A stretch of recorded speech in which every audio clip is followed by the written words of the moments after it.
Suara aneh di atas tandon air berawal dari cerita seorang pemuda yang bernama sebut saja Rino. Rino bekerja di sebuah hotel berbintang di daerah Jawa Tengah. Kebetulan dia bekerja dengan waktu shift dan udah seminggu penuh dia bekerja dengan shift malam, mulai jam 4 sampai hampir jam 12. Kebetulan Rino ngekos di situ. Kos-kosannya dekat tandon air yang konon kabarnya ada hal-hal aneh yang masyarakat setempat ketahui. Tapi Rino mengabaikannya. Dia tidak peduli ada cerita apa di tandon tersebut. Dia bekerja dari pagi sampai sore, dari sore sampai malam, hingga larut malam. Pada waktu itu, Rino bekerja shift malam dan pulang hampir 12:30. Seperti biasa, dia selalu naik ojek online menuju kos-kosannya, yang kebetulan kos-kosannya dekat tandon air itu. Kemudian dia naik ojek online menuju kos-kosannya dengan santai. Setelah sampai, dia langsung membayar ojek online-nya. "Ini Pak, terima kasih ya Pak." "Oh ya Mas," kata ojek online-nya. Kemudian dia turun dan melewati tandon tersebut. Tidak begitu lama, dia mendengar ada suara.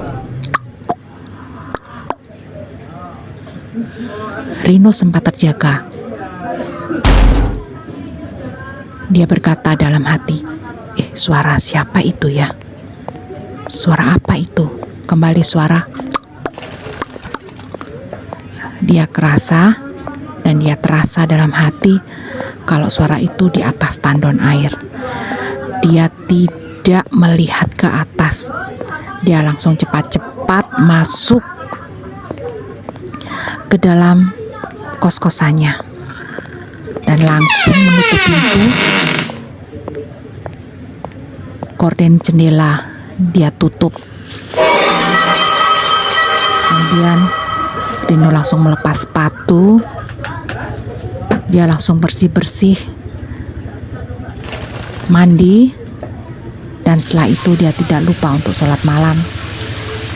Kebetulan pada saat itu dia belum sholat isya. Dan Rino bergegas langsung tidur.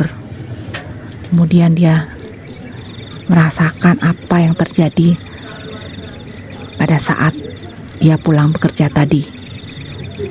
Itu tadi suara siapa ya? Dia sempat bergidik. Dia sempat berpikir, berarti benar apa yang dikatakan tetangga-tetangga tentang apa yang ada di tandon air itu, terutama yang ada di atas. Rino sempat berpikir dia akan berpindah tinggal, tidak di situ lagi. Mungkin dia akan cari kos-kosan baru supaya hidupnya tenang dan tidak diganggu cerita-cerita ya bikin dia merinding, walaupun ada suara-suara yang tidak pernah dia dengar sebelumnya. Kadang dia juga melihat ada orang berdiri di sana, tapi dia tidak menghiraukannya. Sekali lagi, Rino tidak pernah menghiraukannya. Kemudian pagi telah tiba. Dan Rino segera berkemas-kemas, membereskan semua barang-barangnya tanpa terkecuali, dan segera angkat kaki dari kos-kosan tersebut supaya dia hidup tenang, tidak ada suara-suara aneh yang mengganggunya setiap dia pulang bekerja.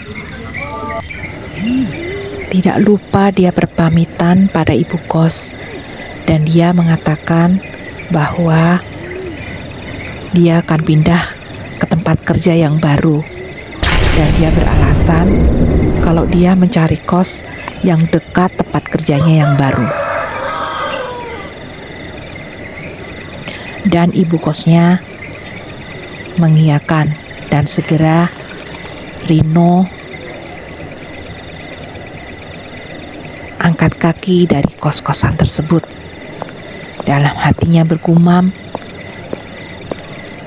saya lega, saya akan mencari kos-kosan yang tidak membuat saya ketakutan setiap hari.